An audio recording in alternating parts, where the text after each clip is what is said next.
Donald Trump has announced a new policy for the coronavirus bailouts that is exactly the type of so-called socialism, note that I use the word so-called, that he promised us multiple times now that this country would never, ever, ever do. Trump announced it via Twitter, of course, saying that, quote, starting early next week at my order, the United States will be purchasing from our farmers, ranchers, and specialty crop growers $3 billion worth of dairy, meat, and produce for food lines and kitchens. Farmers to family food box. Great news for all. There are so many things here to talk about and to deal with. So first of all, yeah, if you have not heard about this, that we have food lines here in the United States and they're growing and they're huge. All right. The number of people lining up at food banks, waiting hours outdoors in the heat, waiting to get food. And also at certain nonprofits and other organizations that are doing these food boxes, either for free or heavily discounted. This is what people like Trump often say you would only see in socialist or communist countries. But it's happening here. It's happening here in the United States. It's been happening, but it's happening even more acutely because of coronavirus. That's number one. These are the breadlines that Don Jr. and others decried and announced we would never have this in the United States. Just months ago, they said it. It's here. It's been here, but now it's here even more strongly. Number two, one could argue that this is even more than just a socialist idea Trump is coming up with.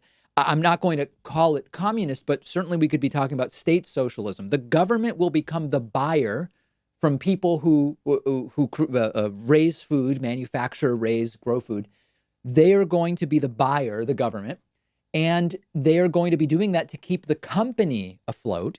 And they are going to redistribute those resources to people who cannot afford them or who don't have food to eat. Now, remember, Trump has said many times we're never going to be a socialist country. Here's one example from the United Nations. Today I repeat a message for the world that I have delivered at home.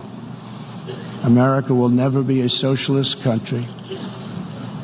In the last century, socialism and communism killed 100 million people. Now, of course, I want to be really clear. I'm not telling you that this policy is necessarily a bad idea given where we are today. Obviously, preventing it would have been much smarter. I am not here to tell you that we are now a socialist country. I am also not a socialist. What I am telling you is that this alpha, pull yourself up by your bootstraps ideology very quickly changes when things get tough. And this is exactly the critique of capitalism that a social democrat like me has been making for years. Listen, of course, inequality has been huge. Wages have been relatively stagnant for decades. By a whole bunch of measures, 2 months ago, we had a solid economy. Again, by the measures that are typically used. We can argue whether it's thanks to Trump or not. I think mostly it's not thanks to Trump. But we had low unemployment. We had a high stock market. We had an appropriate inflation rate. We had high consumer confidence. Wages were ticking up despite not being anything too dramatic. Yes, of course, too much poverty. We had hunger, inequality. I get it. But compared to lots of times past and many other countries, things were doing okay 2 months ago. So the lesson is, look at how quickly we now have 15% unemployment, potentially going to 20%, and how quickly we have explosive food lines that are hours long, and how quickly we have the government buying food from farmers to redistribute to people who can't afford it. This is not about we should be a socialist country. It's just a reminder that the U.S. has had socialism when it's convenient for a long time. When there are calamities, when you need to bail out an industry with companies that are too big to fail, well, you'll apply socialism there. Need to spread the costs out of fixing the environmental damage done by industry, socialize the cleanup. Capitalism for the profits, socialism for the costs.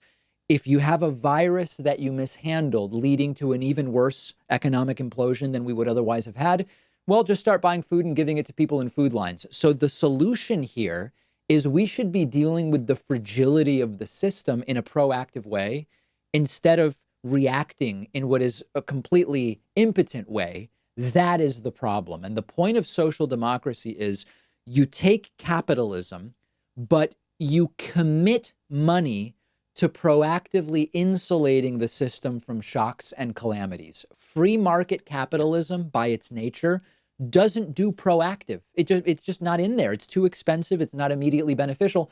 True free market capitalism would not do the proactive stuff.